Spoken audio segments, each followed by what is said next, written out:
Guys, ayan po yung pagkain natin ngayon. Binigyan po natin ng kapitbahay natin guys. Binigay ni Jolie. Yung akin lang dyan guys, prutas. Ayan guys, tara guys, kain na tayo. Yan lang po ang handa namin. Hello guys, our vlog for today. Yan po yung ulam natin. Inihaw na liempo at saka inihaw na isda. Paano yan guys. Tara guys, kaya na tayo na natin antayin ng 12. Natutulog na kami. Ayan guys, thank you for watching.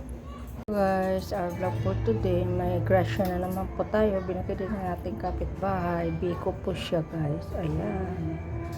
Mukhang masarap. Hindi ko pa yan natitikman guys. Ayan. Kainin natin mamaya pagsabit ng 12 o'clock.